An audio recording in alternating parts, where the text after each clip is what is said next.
കർത്താവായ യേശുക്രിസ്തുവിൻ്റെ നിസ്തുല്യ നാമത്തിൽ ഏവർക്കും സ്നേഹവന്ദനം. പ്രിയ സഹോദരീ സഹോദരന്മാരെ, പരിശുദ്ധമായ വലിയ നോമ്പിൻ്റെ രണ്ടാമത്തെ ഞായറാഴ്ചയിലേക്കാണല്ലോ ഇന്ന് നാം കടന്നു വന്നിരിക്കുന്നത്. യേശുക്രിസ്തു ഭൂമിയിലായിരുന്നപ്പോൾ കുഷ്ഠരോഗിയായ ഒരുവനെ സൗഖ്യമാക്കി. ഈ ദിവസം ആ സംഭവം നാം അനുസ്മരിക്കുമ്പോൾ ആ സൗഖ്യദായക ശുശ്രൂഷയിലൂടെ യേശുക്രിസ്തു നമ്മെ എന്താണ് പഠിപ്പിക്കുന്നത് എന്ന് നാം ചിന്തിക്കും. ആർദ്രതയുള്ളവരാകുവാനുള്ള ആഹ്വാനമാണ് യേശുക്രിസ്തു നമുക്ക് നൽകുന്നത്. Call to be compassionate. നമുക്കിന്ന് പ്രധാനമായും 4 തിരുവചന ഭാഗങ്ങളാണ് പഠിക്കുവാനുള്ളത്. പഴയ നിയമത്തിൽ നിന്നും രൂത്തിൻ്റെ പുസ്തകം, രൂത്ത് ചാപ്റ്റർ 2, 145-ാം സങ്കീർത്തനം, സുവിശേഷ ഭാഗത്തു നിന്ന് മർക്കോസിൻ്റെ സുവിശേഷം 1-ാം അധ്യായം, അതുപോലെ ലേഖനങ്ങളിൽ നിന്ന് എഫീഷ്യൻസ് ചാപ്റ്റർ 4. നമുക്ക് ആദ്യമായി 145-ാം സങ്കീർത്തനം പഠിക്കാം. ദൈവം എത്രമാത്രം കരുണയുള്ളവനാണ്, ആർദ്രതയുള്ളവനാണ്. തൻ്റെ ജനത്തോട് അവൻ കരുണ കാണിക്കുന്നു, ആർദ്രത കാണിക്കുന്നു, ദയയുള്ളവനാണ്, കൃപയുള്ളവനാണ് എന്ന് ദാവീദ് വാഴ്ത്തിപ്പാടുന്ന ഒരു സങ്കീർത്തനമാണ് 145-ാം സങ്കീർത്തനം, Psalm 145. എൻ്റെ ദൈവമായ രാജാവേ, ഞാൻ നിന്നെ പുകഴ്ത്തും. ഞാൻ നിൻ്റെ നാമത്തെ എന്നേക്കും വാഴ്ത്തും. നാൾതോറും ഞാൻ നിന്നെ വാഴ്ത്തും. ഞാൻ നിൻ്റെ നാമത്തെ എന്നേക്കും സ്തുതിക്കും. യഹോവ വലിയവനും അത്യന്തം സ്തുത്യനുമാകുന്നു. അവൻ്റെ മഹിമ അഗോചരമത്രേ. തലമുറ തലമുറയോട് നിൻ്റെ ക്രിയകളെ പുകഴ്ത്തി നിൻ്റെ വീര്യപ്രവൃത്തികളെ പ്രസ്താവിക്കും. നിൻ്റെ പ്രതാപത്തിൻ്റെ തേജസ്സുള്ള മഹത്വത്തെയും നിൻ്റെ അത്ഭുത കാര്യങ്ങളെയും ഞാൻ ധ്യാനിക്കും. മനുഷ്യർ നിൻ്റെ ഭയങ്കര പ്രവൃത്തികളുടെ ബലം പ്രസ്താവിക്കും. ഞാൻ നിൻ്റെ മഹിമയെ വർണ്ണിക്കും. അവർ നിൻ്റെ വലിയ നന്മയുടെ ഓർമ്മയെ പ്രസിദ്ധമാക്കും. നിൻ്റെ നീതിയെക്കുറിച്ച് ഘോഷിച്ചുല്ലസിക്കും. യഹോവ കൃപയും കരുണയും ദീർഘക്ഷമയും മഹാദയയുമുള്ളവൻ. യഹോവ എല്ലാവർക്കും നല്ലവൻ. തൻ്റെ സകല പ്രവൃത്തികളോടും അവന് കരുണ തോന്നുന്നു. യഹോവേ, നിൻ്റെ സകല പ്രവൃത്തികളും നിനക്ക് സ്തോത്രം ചെയ്യും. നിൻ്റെ ഭക്തന്മാർ നിന്നെ വാഴ്ത്തും. മനുഷ്യപുത്രന്മാരോട് അവൻ്റെ വീര്യപ്രവൃത്തികളും അവൻ്റെ രാജ്യത്വത്തിന് തേജസ്സുള്ള മഹത്വവും പ്രസ്താവിക്കേണ്ടതിന് അവർ നിൻ്റെ രാജ്യത്വത്തിൻ്റെ മഹത്വം പ്രസിദ്ധമാക്കി നിൻ്റെ ശക്തിയെക്കുറിച്ച് സംസാരിക്കും. നിൻ്റെ രാജ്യത്വം നിത്യരാജ്യത്വമാകുന്നു. നിൻ്റെ ആധിപത്യം തലമുറ തലമുറയായി ഇരിക്കുന്നു. വീഴുന്നവരെയൊക്കെയും യഹോവ താങ്ങുന്നു. കുനിഞ്ഞിരിക്കുന്നവരെയൊക്കെയും അവൻ നിവർത്തുന്നു. എല്ലാവരുടെയും കണ്ണ് നിന്നെ നോക്കി കാത്തിരിക്കുന്നു. നീ തത്സമയത്ത് അവർക്ക് ഭക്ഷണം കൊടുക്കുന്നു. നീ തൃക്കൈ തുറന്ന് ജീവനുള്ളതിനൊക്കെയും പ്രസാദം കൊണ്ട് തൃപ്തി വരുത്തുന്നു. യഹോവ തൻ്റെ സകല വഴികളിലും നീതിമാനും തൻ്റെ സകല പ്രവൃത്തികളിലും ദയാലുവുമാകുന്നു. യഹോവ തന്നെ വിളിച്ചപേക്ഷിക്കുന്ന ഏവർക്കും, സത്യമായി തന്നെ വിളിച്ചപേക്ഷിക്കുന്ന ഏവർക്കും സമീപസ്ഥനാകുന്നു. തൻ്റെ ഭക്തന്മാരുടെ ആഗ്രഹം അവൻ സാധിപ്പിക്കും. അവരുടെ നിലവിളി കേട്ട് അവരെ രക്ഷിക്കും. യഹോവ തന്നെ സ്നേഹിക്കുന്ന ഏവരെയും പരിപാലിക്കുന്നു. എന്നാൽ സകല ദുഷ്ടന്മാരെയും അവൻ നശിപ്പിക്കും. എൻ്റെ വായ് യഹോവയുടെ സ്തുതിയെ പ്രസ്താവിക്കും. സകല ജഡവും അവൻ്റെ വിശുദ്ധ നാമത്തെ എന്നേക്കും വാഴ്ത്തട്ടെ.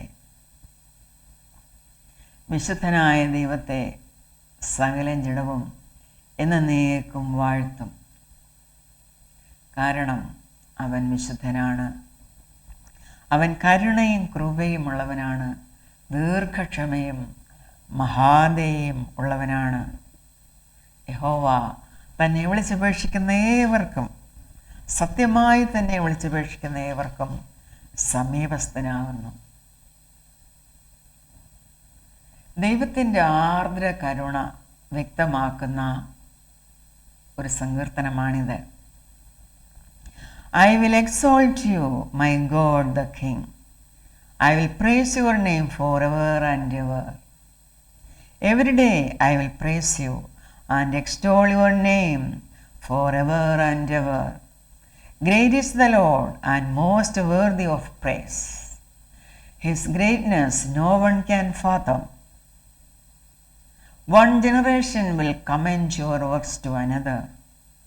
They will tell of your mighty acts. They will speak of the glorious splendor of your majesty, and I will meditate on your wonderful works. They will tell of the power of your awesome works, and I will proclaim your great deeds. They will celebrate your abundant goodness and joyfully sing of your righteousness. The Lord is gracious and compassionate, slow to anger and rich in love. The Lord is good to all. He has compassion on all he has made. All you have made will praise you, O Lord. Your saints will extol you. They will tell of the glory of your kingdom and speak of your might, so that all men may know of your mighty acts and the glorious splendor of your kingdom. Your kingdom is an everlasting kingdom, and your dominion endures through all generations. The Lord is faithful to all his promises and loving towards all he has made. The Lord upholds all those who fall and lifts up all who are bowed down. The eyes of all look to you, and you give them their food at the proper time. You open your hand and satisfy the desires of every living thing. The Lord is righteous in all his ways and loving towards all he has made. The Lord is near to all who call on him, to all who call on him in truth. He fulfills the desires of those who fear him. He hears their cry and saves them. The Lord watches over all who love him, but all the wicked he will destroy. My mouth will speak in praise of the Lord. Let every creature praise his holy name forever and ever. ആ കുഷ്ഠരോഗിയെ യേശുക്രിസ്തു സൗഖ്യമാക്കിയ ആ സംഭവം നമുക്കിനി പഠിക്കാം. വിശുദ്ധനായ മർക്കോസ് എഴുതിയ സുവിശേഷത്തിൽ നിന്ന് 1-ാം അധ്യായം 40 മുതൽ 45 വരെയുള്ള വാക്യങ്ങളിൽ ആ കുഷ്ഠരോഗി യേശുക്രിസ്തുവിൻ്റെ അടുത്ത് വന്ന് മുട്ടുകുത്തി അപേക്ഷിക്കുകയാണ്, കർത്താവേ, നിനക്ക് മനസ്സുണ്ടെങ്കിൽ എന്നെ ശുദ്ധനാക്കുവാൻ നിനക്ക് കഴിയും. അവൻ്റെ അപേക്ഷ കേട്ടപ്പോൾ യേശുക്രിസ്തുവിൻ്റെ മനസ്സലിഞ്ഞു. അവൻ കൈനീട്ടി ആ കുഷ്ഠരോഗിയെ തൊട്ടു. എനിക്ക് മനസ്സുണ്ട്, നീ ശുദ്ധനാകാ എന്ന് പറഞ്ഞു. പെട്ടെന്ന് അവൻ സൗഖ്യമായി. യേശു അവനോട് പറഞ്ഞു, നോക്കൂ, ഇതാരോടും പറയുവാൻ നിൽക്കണ്ട. പക്ഷേ നീ ചെന്ന് പുരോഹിതന്മാർക്ക് നിന്നെ തന്നെ കാണിച്ച് ന്യായപ്രമാണത്തിൽ മോശ എന്താണോ കൽപ്പിച്ചിരിക്കുന്നത് ആ വഴിപാട് അവർക്ക് സാക്ഷ്യത്തിനായി കഴിക്കാമെന്ന്. എന്നാൽ ഈ സൗഖ്യമായവൻ എന്താണ് ചെയ്തത്? അവൻ അവിടെ നിന്ന് ഇറങ്ങിയത് മുതൽ കണ്ണിൽ കണ്ടവരോടെല്ലാം താൻ സൗഖ്യമായ വിവരവും തന്നെ സൗഖ്യമാക്കിയ യേശുക്രിസ്തുവിനെക്കുറിച്ചും സംസാരിച്ചു. കേട്ടവരെല്ലാം ഓടിക്കൂടി. പുരുഷാര നിമിത്തം യേശുവിന് പട്ടണത്തിൽ കടക്കുവാൻ കഴിഞ്ഞില്ല എന്നാണ് ഇവിടെ രേഖപ്പെടുത്തിയിരിക്കുന്നത്. അവൻ നിർജ്ജന പ്രദേശത്തേക്ക് പോയി. പക്ഷേ ജനമെല്ലാം അവിടെയും ചെന്നു. നമുക്ക് വായിക്കാം. A man with leprosy came to Jesus and begged him on his knees, "If you are willing, you can make me clean." Filled with compassion, Jesus reached out his hand and touched the man. "I am willing," he said, "be clean." Immediately the leprosy left him and he was cured. Jesus sent him away at once with a strong warning. "See that you don't tell this to anyone. But go, show yourself to the priest and offer the sacrifices that Moses commanded for your cleansing as a testimony to them." Instead, the man went out and began to talk freely, spreading the news. As a result, Jesus could no longer enter a town openly, but stayed outside in lonely places. Yet the people still came to him from everywhere. എന്താണ് ഈ വചനഭാഗം നമ്മെ പഠിപ്പിക്കുന്നത്? എന്ത് സന്ദേശമാണ് നമുക്ക് ഇതിൽ നിന്ന് ഉൾക്കൊള്ളുവാൻ കഴിയുക? ഓരോ വർഷവും നാം ഈ സംഭവം വായിക്കാറുണ്ട്. ആ കുഷ്ഠരോഗി പറഞ്ഞു, "കർത്താവേ, നിനക്ക് മനസ്സുണ്ടെങ്കിൽ എന്നെ ശുദ്ധനാക്കുവാൻ നിനക്ക് കഴിയും." എന്താ, അവൻ അശുദ്ധനായിരുന്നോ? ഒരു രോഗി രോഗത്താൽ തന്നെ അശുദ്ധനാണ്. രോഗം പകരുന്നതാകാം. ഇങ്ങനെയുള്ളവരെ മാറ്റിപ്പാർപ്പിക്കുന്നത് അതിനാണ്. പ്രത്യേകിച്ചും കുഷ്ഠരോഗികളെ അന്നത്തെ കാലത്ത് സമൂഹത്തിൽ നിന്നും മാറ്റിപ്പാർപ്പിച്ചിരുന്നു. പട്ടണത്തിന് വെളിയിൽ അഥവാ പാളയത്തിന് പുറത്ത്, അവിടെ അവർക്ക് ഒരുക്കിയിരിക്കുന്ന സ്ഥലത്താണ് അവർ കഴിയുക. കാരണം അവരെ സമൂഹത്തിൽ പാർപ്പിച്ചാൽ അവരുമായുള്ള കോണ്ടാക്റ്റിൽ മറ്റുള്ളവർക്ക് രോഗങ്ങൾ പകരും. അവരെ സംബന്ധിച്ചിടത്തോളം അവർ അശുദ്ധരാണ്. മിക്കവാറും എല്ലാ രോഗങ്ങൾക്കും കാരണം അശുദ്ധിയാണ്, പാപമാണ്. സൗഖ്യത്തിനായി തന്നെ സമീപിച്ച പലരോടും യേശുക്രിസ്തു പറഞ്ഞു, "നിന്റെ പാപങ്ങൾ മോചിക്കപ്പെട്ടിരിക്കുന്നു" എന്ന്. ഉദാഹരണത്തിന് ആ തളർവാദ രോഗിയോട്. രോഗകാരണമായ പാപത്തെയാണ് യേശുക്രിസ്തു കൈകാര്യം ചെയ്തത്. ന്യായപ്രമാണ പുസ്തകമായ ലേവ്യ പുസ്തകത്തിൽ തൻ്റെ സ്വന്തം ജനമായ ഇസ്രായേലിന് ദൈവം വിശുദ്ധിയുടെ പ്രമാണങ്ങൾ കൊടുത്തതായി നാം കാണുന്നു. Doctrine of holiness. തൻ്റെ ജനം അശുദ്ധി വിട്ട് വിശുദ്ധ ജനമായി തീരണമെന്ന് ദൈവം ആഗ്രഹിച്ചു. അതുതന്നെയാണ് ദൈവം നമ്മെപ്പറ്റി ഇന്ന് ആഗ്രഹിക്കുന്നതും. അന്ന് ഇസ്രായേൽ ജനത്തിന് അവരുടേതായ കോണ്ടെക്സ്റ്റിൽ ദൈവം വിശുദ്ധിയുടെ പ്രമാണങ്ങൾ കൊടുത്തുവെങ്കിൽ ഇന്ന് നമ്മുടേതായ സാഹചര്യങ്ങളിൽ നാം വിശുദ്ധരായി ജീവിക്കണമെന്ന് ദൈവം ആഗ്രഹിക്കുന്നു.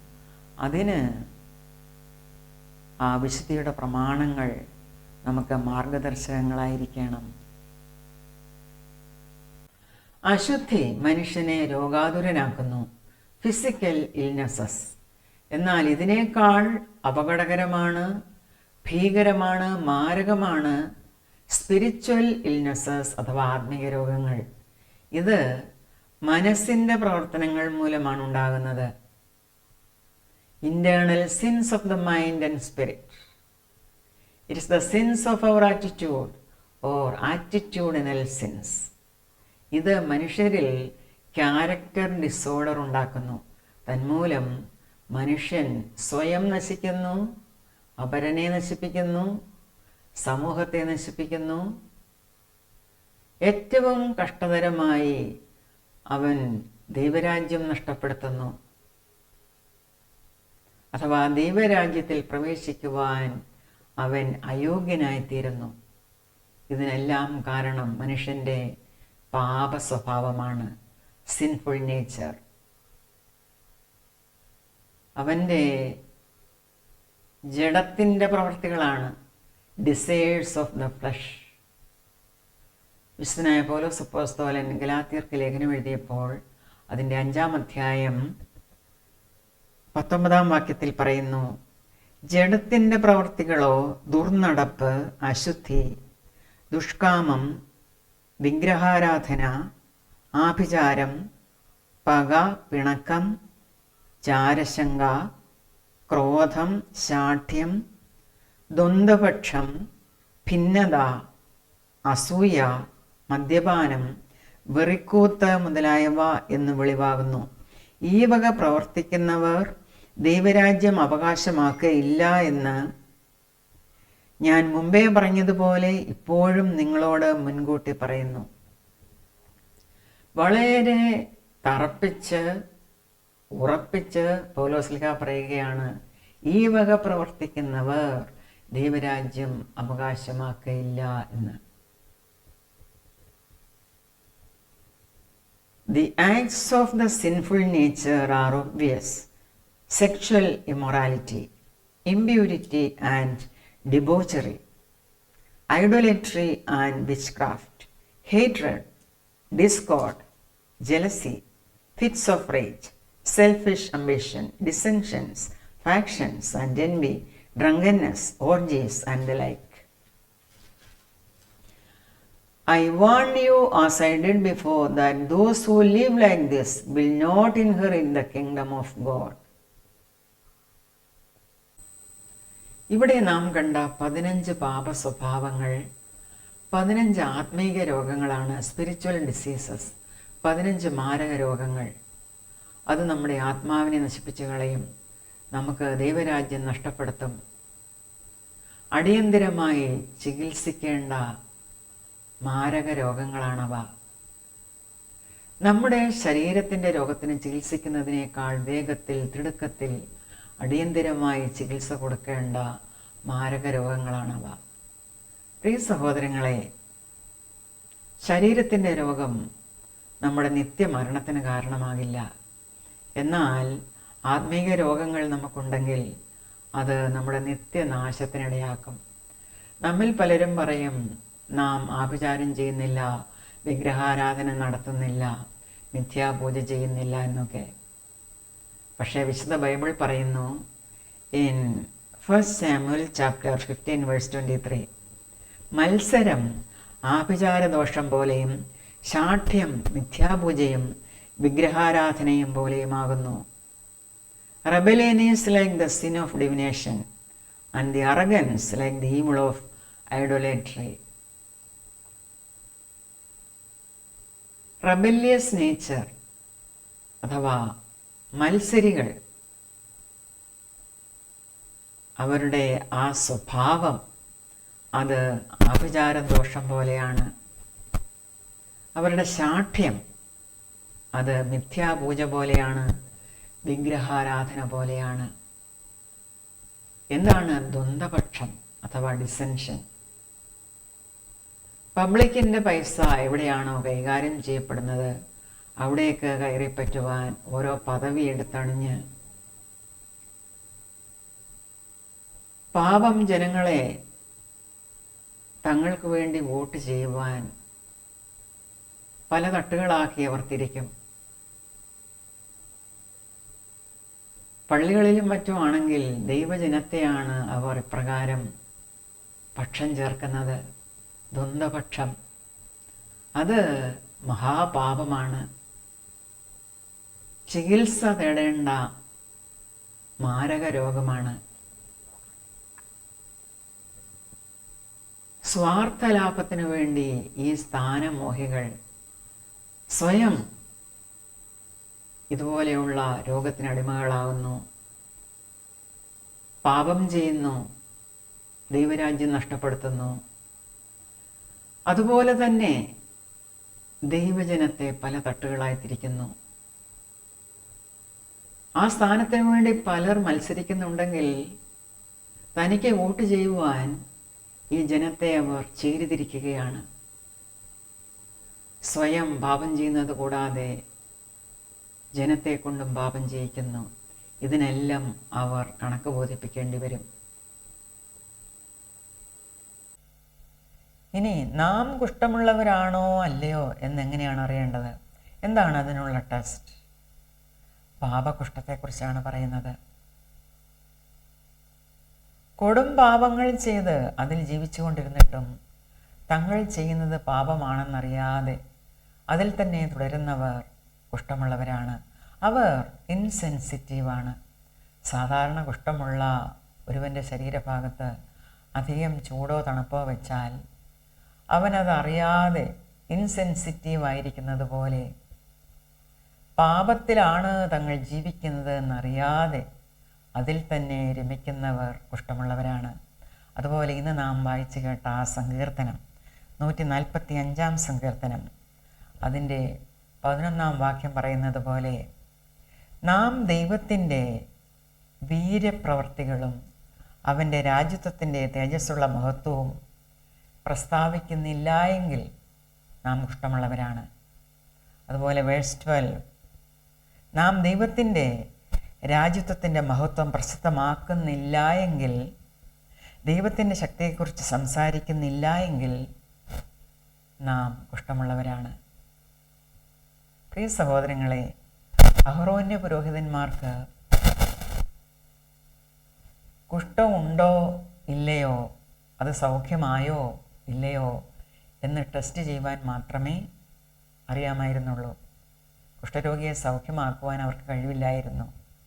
എന്നാൽ എത്ര കുഷ്ഠം ബാധിച്ചവനും സൗഖ്യമാക്കുവാൻ മനസ്സുള്ളവനായ ആ യേശുവിൻ്റെ അടുത്തേക്ക് വന്നാൽ അവൻ തരുന്ന ആ സൗഖ്യം അത് തൊലിപ്പുറത്തെ സൗഖ്യമല്ല, അത് സ്കിൻ ഡീപ്പ് സൗഖ്യമല്ല, അത് സമ്പൂർണ്ണ സൗഖ്യമാണ്.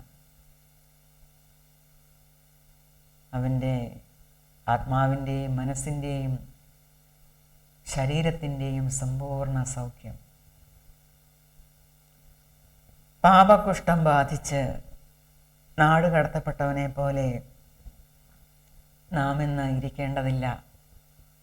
ആർദ്രതയുള്ളവനായ ആ കർത്താവിങ്കിലേക്ക് കടന്നു വരിക, അവൻ സമ്പൂർണ്ണ സൗഖ്യം നൽകും. തുടർന്ന് ആർദ്രത കാണിച്ചവനായ ബോവസിനെ കുറിച്ച് നമുക്ക് പഠിക്കാം. രൂത്തിൻ്റെ പുസ്തകത്തിൽ നിന്നും രൂത്ത് ചാപ്റ്റർ 2 വേഴ്സസ് 4-20. ഈ രൂത്ത് ഒരു മോവാബി സ്ത്രീയായിരുന്നു. മോവാബ് എന്നാൽ ഇന്നത്തെ രാജ്യമായ ജോർദാൻ. പണ്ട്, അതായത് ഉദ്ദേശം 12th century BCE, അന്ന് ബേത്ലഹേമിൽ നിന്നും ഒരു കുടുംബം അവിടുത്തെ ക്ഷാമത്തിൽ നിന്ന് രക്ഷപ്പെടുവാനായി ഈ മോവാബിൽ പോയിരുന്നു. ആ കുടുംബത്തിൽ നവോമി ഉണ്ടായിരുന്നു, അവരുടെ ഭർത്താവ് എലിമേലേക്ക്, 2 പുത്രന്മാരായ മഹ്ളോനും കില്യോനും. അവർ മോവാബിൽ താമസിച്ചു വരവേ ഈ 2 പുത്രന്മാർ മോവാബി സ്ത്രീകളായ ഓർപ്പയെയും രൂത്തിനെയും വിവാഹം കഴിച്ചു. കാലാന്തരത്തിൽ ഈ എലിമേലേക്കും ഈ 2 പുത്രന്മാരും മരിച്ചുപോയി. നവോമി കേൾക്കുന്നു, തൻ്റെ രാജ്യത്ത് ഇപ്പോൾ ക്ഷാമമെല്ലാം മാറി സുഭിക്ഷമായി.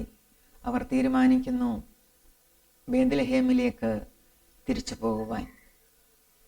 നവോമി തൻ്റെ മരുമക്കളോട് പറഞ്ഞു, നിങ്ങൾ യുവതികളാണല്ലോ, നിങ്ങൾക്ക് മക്കളുമില്ല, നിങ്ങൾ നിങ്ങളുടെ ഭവനങ്ങളിലേക്ക് തിരിച്ചു പോവുക, ഞാൻ ബേത്ലഹേമിലേക്ക് പോകുന്നു. അപ്പോൾ ഓർപ്പ എന്ന മരുമകൾ നവോമിയെ കെട്ടിപ്പിടിച്ച് കരഞ്ഞ് സ്വന്തം ഭവനത്തിലേക്ക് പോയി. പക്ഷേ രൂത്ത് പറഞ്ഞു, ഞാൻ പോകില്ല, ഞാൻ നവോമിയുടെ കൂടെ തന്നെ നിൽക്കും. നവോമി സത്യദൈവമായി യഹോവയെ ആരാധിക്കുന്ന ബേത്ലഹേമിലെ ഒരു സ്ത്രീയായിരുന്നു. നവോമിയുടെ ജീവിതം രൂത്തിനെ ഹഠാത് ആകർഷിച്ചു.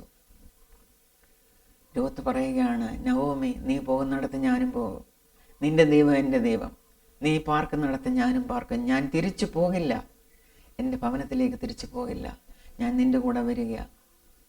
നവോമി ഒരുപാട് നിർബന്ധിച്ചിട്ടും ഈ രൂത്ത് അനുസരിച്ചില്ല. രൂത്ത് നവോമിയുടെ കൂടെ തിരിച്ച് ബെത്ലഹേമിൽ വന്നു. ഇപ്പോൾ നവോമിക്ക് ആരുമില്ല. തൻ്റെ ഭർത്താവ് പോയി, പുത്രന്മാർ പോയി, മരുമകൾ ഒരുവൾ തിരിച്ചുപോയി. ഇപ്പോൾ ഈ മരുമകളായ രൂത്തിനെയും കൊണ്ട് ഞാൻ എന്ത് ചെയ്യും? എങ്ങനെയാണ് കാലം കഴിക്കുക? എങ്ങനെയാണ് അഹോവൃത്തി കഴിക്കുക? ഒരു മാർഗവുമില്ല. എല്ലാവരുടെയും മുമ്പിൽ പരിഹാസപാത്രമായി. നവോമി തൻ്റെ മരുമകളോട് പറഞ്ഞു, നാം ഇനി എന്ത് ചെയ്യും? ബേത്ലഹേമിൽ അന്ന് കൊയ്ത്തുകാലമായിരുന്നു. നവോമി രൂത്തിനോട് പറഞ്ഞു, കാല പറക്കുവാൻ വയലിൽ പോയാൽ നമുക്ക് വല്ലതും കിട്ടും. അപ്പോൾ രൂത്ത് പറഞ്ഞു, രൂത്ത് ചാപ്റ്റർ 2 വേഴ്സ് 2, ഞാൻ വയലിൽ ചെന്ന് എന്നോട് ദയ കാണിക്കുന്നവനെ ആശ്രയിച്ച് കതിർ പെറുക്കട്ടെ എന്ന് ഈ നവോമിയോട് ചോദിച്ചു. അവൾ അങ്ങനെ വയലിൽ കൊയ്ത്തുകാരുടെ പിന്നാലെ ചെന്ന് പെറുക്കി. ഇവൾ ചെന്നുപെട്ടത് ഇവരുടെ അടുത്ത ചാർച്ചക്കാരനായ ബോവസ് എന്ന ആളിൻ്റെ വയലിലായിരുന്നു. ഭാഗ്യവശാൽ അവൾ അവിടെ ചെന്നു എന്നാണ് ബൈബിളിൽ എഴുതിയിരിക്കുന്നത്. ഇത് നവോമി അറിയുന്നില്ല, രൂത്തും അറിയുന്നില്ല. ഈ മോവാബി സ്ത്രീ അവരുടെ കൂടെ അവരുടെ കൊയ്ത്തുകാരുടെ പുറകെ നടന്ന് കാലാ പറക്കുകയാണ്. ഒടുവിൽ ഈ വയലിൻ്റെ ഉടയവനായ ബോവസ് വന്ന് അവരോട് തിരക്കി, ഈ സ്ത്രീ ഏതാണ്? അപ്പോൾ അവർ പറഞ്ഞു, ഇത് നവോമിയുടെ കൂടെ മോവാബ് ദേശത്ത് നിന്ന് വന്ന മോവാബി സ്ത്രീയാണ്, നവോമിയുടെ മരുമകളാണ് എന്ന്. ഈ ബോവസിന് രൂത്തിനോട് കരുണ തോന്നി. ആ കരുണയാണ് നാം ഇന്നത്തെ ഈ വചനഭാഗത്ത് വായിക്കുവാൻ പോകുന്നത്. ഈ എലീമേലെക്കിൻ്റെ ഭവനത്തിലെ അടുത്ത ചാർച്ചക്കാരനായ ക്ലോസ് റിലേറ്റീവായ ഈ ബോവസ് അവരുടെ വീണ്ടെടുപ്പുകാരനായി തീർന്ന ചരിത്രമാണ് കിൻസ്മാൻ റിഡീമർ. ഈ വചനഭാഗം നാം പഠിക്കുമ്പോൾ നമ്മുടെ യേശുക്രിസ്തുവിനെയാണ് നാം ഓർക്കുന്നത്. അവൻ എത്ര ആർദ്രതയുള്ളവനായിരുന്നു. അവൻ നമ്മുടെ അടുത്ത ചാർച്ചക്കാരനായി നമ്മളൊരുവനെ പോലെയായി ഈ ഭൂമിയിലേക്ക് വന്ന് നമുക്ക് വേണ്ടി തൻ്റെ ചങ്കിലെ ചോര ഒഴുക്കി നമ്മളെ വീണ്ടെടുത്തു. കിൻസ്മാൻ റിഡീമർ എന്ന പോലെ അവൻ നമ്മെ വീണ്ടെടുത്തു. ആ വലിയ ആർദ്രതയുടെ മുഖമാണ് നാം യേശുവിൽ കാണുന്നത്. യേശുവിനോളം ആർദ്രത ഉണ്ടായിരുന്നവനാരുമില്ല. ഈ ബോവസിൻ്റെ ചരിത്രം നാം പഠിക്കുമ്പോൾ അവൻ എങ്ങനെയാണ് ഈ രൂത്തിനോട് ആർദ്രത കാണിച്ചത് എന്നാണ് നാം പഠിക്കുന്നത്. ഇന്നത്തെ നമ്മുടെ ഈ ദിവസത്തിൽ നാം ആർദ്രത കാണിക്കുവാനുള്ള ആഹ്വാനം എന്ന വിഷയമാണല്ലോ പഠിക്കുന്നത്. നമുക്കത് വായിക്കാം. എങ്ങനെയായിരുന്നു ഈ ബോവസ് ആ വയലിൽ ഈ രൂത്തിനോട് ഇടപെട്ടത് എന്ന്.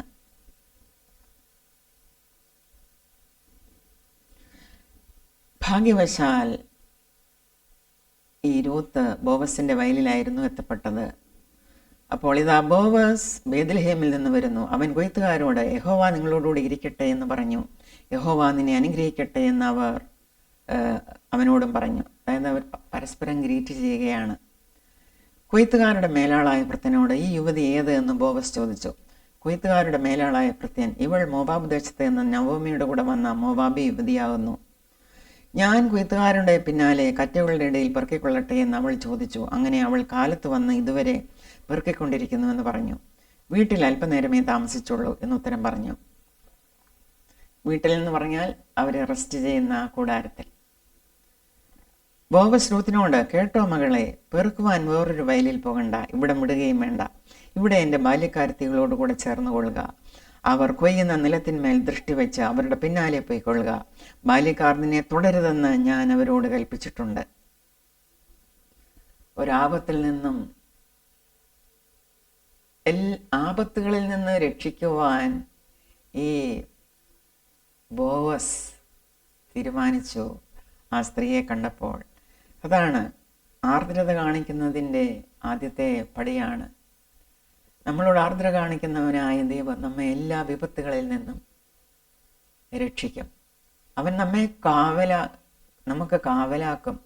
തൻ്റെ ദൂതന്മാരെയാണ് അവൻ നമുക്ക് കാവലാക്കിയിരിക്കുന്നത്. തുടർന്ന് ബോവസ് പറയുകയാണ്, നിനക്ക് ദാഹിക്കുമ്പോൾ പാത്രങ്ങൾക്കരികെ ചെന്ന് ബാല്യക്കാർ കോരിവെച്ചതിൽ നിന്ന് കുടിച്ചുകൊള്ളുക എന്ന് പറഞ്ഞു. ഇവൾക്ക് വെള്ളം കോരാനെങ്ങും പോകണ്ട, ബാല്യക്കാർ കോരിവെച്ചത് നീ കുടിച്ചോണം എന്നാണ് ഈ ബോവസ് പറയുന്നത്. എന്നാറെ അവൾ സാഷ്ടാംഗം വീണ് ബോവസിനോട്, ഞാൻ അന്യദേശക്കാരത്തി ആയിരിക്കെ നീ എന്നെ വിചാരിപ്പാൻ തക്കവണ്ണം നിനക്ക് എന്നോട് ദയ തോന്നിയത് എങ്ങനെയെന്ന് പറഞ്ഞു. അന്യദേശക്കാരിയായ സ്ത്രീ. പ്രിയ സഹോദരങ്ങളെ, നാം ഓരോരുത്തരും ദൈവത്തിൽ നിന്നകന്നവരായിരുന്നു, അന്യരായിരുന്നു. ദൈവം നമ്മെ തൻ്റെ വയലിലേക്ക് ചേർത്ത് കൊണ്ടു, തൻ്റെ രക്തം കൊണ്ട് നമ്മെ വീണ്ടെടുത്ത് സ്വന്തം മക്കളാക്കി നമ്മെ തീർത്തു. ബോവസ് രൂത്തിനോട്, നിന്റെ ഭർത്താവ് മരിച്ച ശേഷം അമ്മാവിയമ്മയ്ക്ക് നീ ചെയ്തിരിക്കുന്നതും നിന്റെ അപ്പനെയും അമ്മയും സ്വദേശത്തെയും വിട്ട് മുമ്പേ അറിയാത്ത ജനത്തിൻ്റെ അടുക്കൽ വന്നിരിക്കുന്നതുമായ വിവരമൊക്കെ ഞാൻ കേട്ടിരിക്കുന്നു. നിന്റെ പ്രവൃത്തിക്ക് യഹോവ പകരം നൽകട്ടെ. ഇസ്രായേലിൻ്റെ ദൈവമായ യഹോവയുടെ ചിറകിൻ കീഴെ ആശ്രയിച്ച് വന്നിരിക്കുന്ന നിനക്ക് അവൻ പൂർണ്ണ പ്രതിഫലം തരുമാറാകട്ടെ എന്ന് ഉത്തരം പറഞ്ഞു. ഇസ്രായേലിൻ്റെ ദൈവമായ യഹോവയുടെ ചിറകിൻ കീഴിൽ ആശ്രയിച്ച് വന്നിരിക്കുന്ന ഈ മോവാബ്യ സ്ത്രീയെ ദൈവം അനുഗ്രഹിക്കട്ടെ എന്ന് ഈ ബോവസ് പറയുകയാണ്. അതിന് രൂത്ത്, യജമാനനെ, ഞാൻ നിന്റെ ദാസിമാരിൽ ഒരുത്തിയെ പോലെ അല്ല എന്ന് വരികിലും നീ എന്നെ ആശ്വസിപ്പിക്കുകയും അടിയനോട് ദയവായി സംസാരിക്കുകയും ചെയ്യുവാൻ തക്കവണ്ണം എന്നോട് നിനക്ക് ഉറപ്പ് തോന്നിയല്ലോ എന്ന് പറഞ്ഞു. ഭക്ഷണ സമയത്ത് ബോവസ് അവളോട്, ഇവിടെ വന്ന് ഭക്ഷണം കഴിക്കുക, ഭക്ഷണം ചാറിൽ മുക്കിക്കൊള്ളുക എന്ന് പറഞ്ഞു. അങ്ങനെ അവൾ കൊയ്ത്തുകാരുടെ അരികെ ഇരുന്നു. അവൻ അവൾക്ക് മലർ കൊടുത്തു. അവൾ തിന്ന് തൃപ്തയായി ശേഷിപ്പിക്കുകയും ചെയ്തു. അവൾ പെറുക്കുവാൻ എഴുന്നേറ്റപ്പോൾ ബോവസ് തൻ്റെ ബാല്യക്കാരോട്, അവൾ കറ്റകളുടെ തന്നെ പെറുക്കിക്കൊള്ളട്ടെ, കറ്റകളുടെ ഇടയിൽ തന്നെ അവൾ കാല പറക്കിക്കൊള്ളട്ടെ, അവളെ ഉപദ്രവിക്കരുത്, പെറുക്കേണ്ടതിന് അവൾക്കായിട്ട് കറ്റകളിൽ നിന്ന് വലിച്ചിട്ടേക്കണം, അവളെ ശകാരിക്കരുത് എന്ന് കൽപ്പിച്ചു. കറ്റകളിൽ നിന്ന് കുറച്ച് അവൾക്ക് വലിച്ചിട്ട് കൊടുത്തേക്കണം, അവളെ ശകാരിക്കരുത്. ഇതെന്താണ് ഇങ്ങനെ കൃപ തോന്നുവാൻ കാരണം? അവൾ അന്യദേശക്കാരിയായിരുന്നിട്ടും ഇസ്രായേലിൻ്റെ ദൈവമായ യഹോവയെ ആരാധിച്ചിരുന്ന ആ നവോമിയുടെ കൂടെ തൻ്റെ ദേശത്ത് നിന്ന് അവരെ എല്ലാം ഉപേക്ഷിച്ചിട്ട്, അതായത് സത്യദൈവത്തെ ആരാധിക്കാത്ത ജനത്തിൻ്റെ അടുത്ത് നിന്ന് സത്യദൈവത്തെ തിരക്കി ഇറങ്ങിയത് കൊണ്ടാണ് ഈ ബോവസിന് അവളോട് കരുണ തോന്നുവാൻ ദൈവം അവനെ അനുവദിച്ചത്. എത്രമാത്രം വലിയ കൃപയാണ് ദൈവം അവൾക്ക് നൽകിയത്. വേഴ്സ് 16 പറയുന്നത്,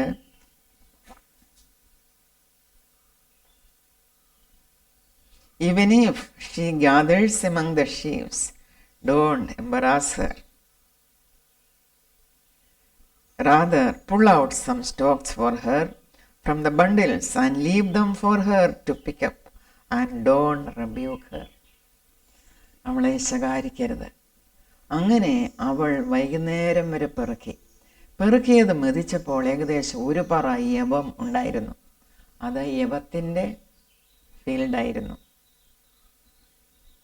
അത് അവൾ എടുത്തും കൊണ്ട് പട്ടണത്തിലേക്ക് പോയി. അവൾ പെറുക്കിക്കൊണ്ട് വന്നത് നവോമി കണ്ടു.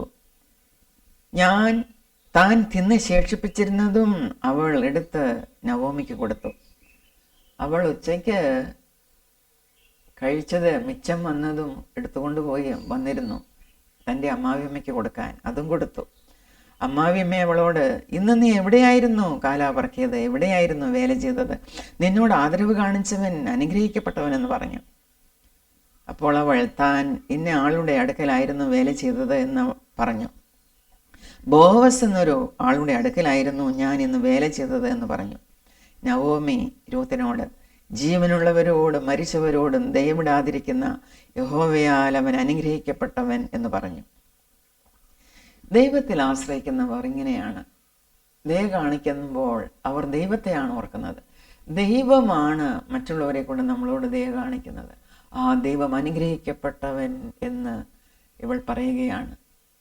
കൂടുതലായിട്ട് എന്തെങ്കിലും ചോദിക്കുന്നതിന് മുമ്പേ ഈ രൂത്തിനോട് കരുണ കാണിച്ച ആ ദൈവത്തെയാണ് ഈ നവോമിയെ സ്തുതിക്കുന്നത്. ജീവനുള്ളവരോടും മരിച്ചവരോടും ദയവിടാതിരിക്കുന്ന യഹോവയാൽ ബോവസ് അനുഗ്രഹിക്കപ്പെട്ടവൻ എന്ന് പറഞ്ഞു. അയാൾ നമുക്ക് അടുത്ത ചാർച്ചക്കാരൻ, നമ്മുടെ വീണ്ടെടുപ്പുകാരിൽ ഒരുത്തനുമാകുന്നു എന്ന് നവോമി അവളോട് പറഞ്ഞു. ഈ വീണ്ടെടുപ്പുകാരൻ എന്നാൽ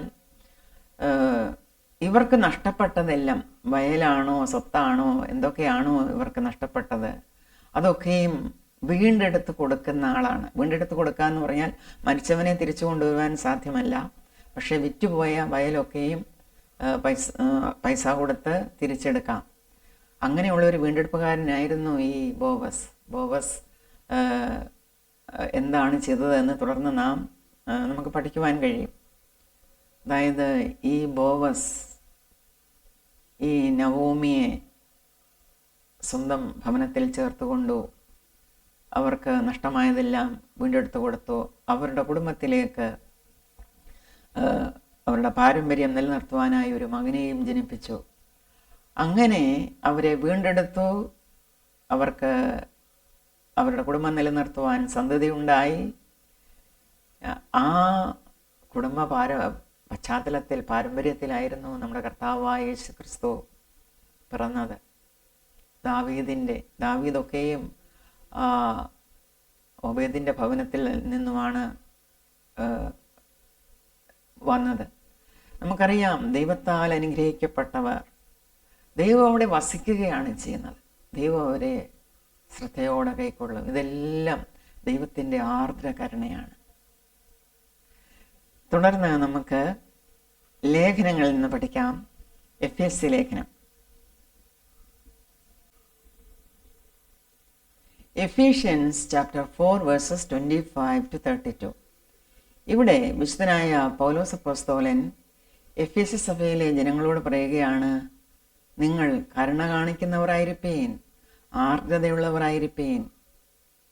നിങ്ങൾ അന്യോന്യം ഭോഷ്ക് പറയരുത്, അന്യോന്യം സത്യം മാത്രം സംസാരിപ്പീൻ. ഏതെങ്കിലും കള്ളന്മാരുണ്ടെങ്കിൽ, മോഷ്ടിക്കുന്നവരുണ്ടെങ്കിൽ അവരോട് പറയുകയാണ്, ഇനി നിങ്ങൾ മോഷ്ടിക്കരുത്. മറ്റുള്ളവരുടെ മുട്ടിന് അവർക്ക് ഷെയർ ചെയ്യുവാൻ തക്കവണ്ണം ഉണ്ടാകേണ്ടതിന് നിങ്ങൾ കൈകൊണ്ട് അധ്വാനിച്ച് വേല ചെയ്യുവീൻ. നിങ്ങൾ കരുണ കാണിപ്പീൻ എന്നാണ് അപ്പോസ്തലൻ പറയുന്നത്. നമുക്ക് വായിക്കാം. Therefore, each of you must put off falsehood and speak truthfully to his neighbor, for we are all members of one body. In your anger, do not sin. Do not let the sun go down while you are still angry. And do not give the devil a foothold. പിശാചിന് ഇടം കൊടുക്കരുത്. നിങ്ങൾ വൈരാഗ്യമോ കോപമോ ദേഷ്യമോ ഒക്കെ വെച്ചുകൊണ്ടിരുന്നാൽ അത് പിശാചിന് ഉള്ള ഒരു ഫുട് ഹോൾഡാണ്. നിങ്ങൾ ഇടം കൊടുക്കുകയാണ് ചെയ്യുന്നത്. അതുകൊണ്ട് പിശാചിന് ഇടം കൊടുക്കരുത്. Do not give the devil a foothold. He who has been stealing must steal no longer, but must work, doing something useful with his own hands, that he may have something to share with those in need. കൈകൊണ്ട് വേല ചെയ്ത് മുട്ടുള്ളവന് ദാനം ചെയ്യണം എന്നാണ് അപ്പോസ്തലൻ പറയുന്നത്.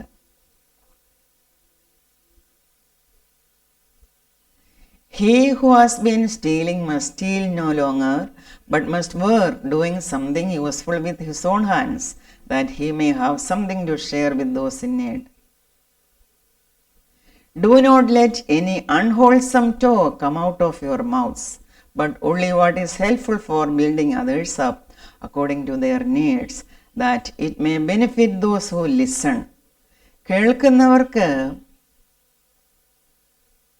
സുഖം തോന്നുന്ന വാക്കു മാത്രമേ നാം പറയാവൂ.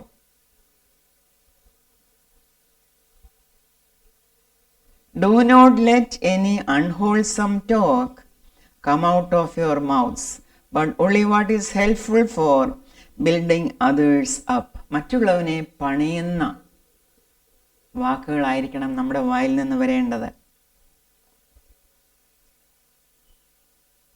that it may benefit those who listen. And do not grieve the Holy Spirit of God, with whom you were sealed for the day of redemption.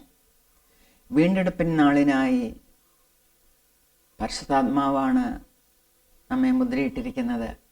അതുകൊണ്ട് നമ്മിലുള്ള പരിശുദ്ധാത്മാവിനെ നാം ദുഃഖിപ്പിക്കരുത് എന്നാണ് അപ്പോസ്തലൻ പറയുന്നത്. Get rid of all bitterness, rage and anger, brawling and slander, along with every form of malice. Be kind and compassionate to one another, forgiving each other, just as in Christ God forgave you. ദൈവം ക്രിസ്തുവിൽ നമ്മോട് ക്ഷമിച്ചതുപോലെ നാം അന്യോന്യം ക്ഷമിക്കുന്നവരായിരിപ്പീൻ. അതുകൊണ്ട് എല്ലാ കയ്പും കോപവും ക്രോധവും കുറ്റാരവും ദൂഷണവും സകല ദുർഗുണവുമായി നിങ്ങളെ വിട്ട് ഒഴിഞ്ഞു പോകട്ടെ. പ്രിയ സഹോദരങ്ങളെ, മറ്റുള്ളവരോട് കരുണ കാണിക്കുവാൻ, ആർദ്രത കാണിക്കുവാൻ, മനസ്സലിവ് കാണിക്കുവാനുള്ള ഒരു ചാനലായി ദൈവമേ നീ എന്നെ തീർക്കണമേ എന്ന് നമുക്ക് ഓരോരുത്തർക്കും പ്രാർത്ഥിക്കാം. Make me a channel of your kindness, your peace, your compassion. Make me a channel of your peace. Where there is hatred, let me bring your love. Where there is injury, your pardon, Lord. And where there's no true faith in you, oh Master, grant that I may never see so much to be consoled as to console, to be understood as to understand, to be loved as to love with all my soul.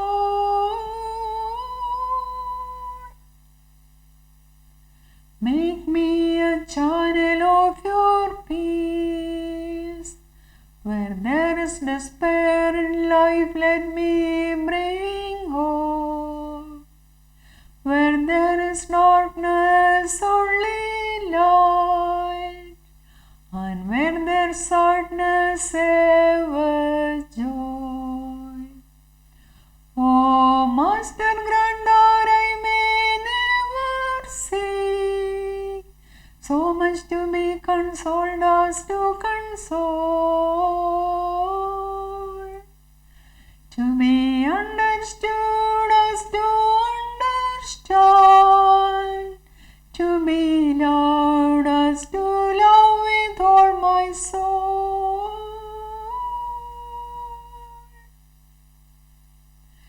Make me a channel of your peace. It's in pardoning that we are pardoned, in giving to all men that we receive, and in dying that we are born to eternal life. Oh Master, grant that I may never see so much to be consoled as to console, to be understood as to understand, to be loved as to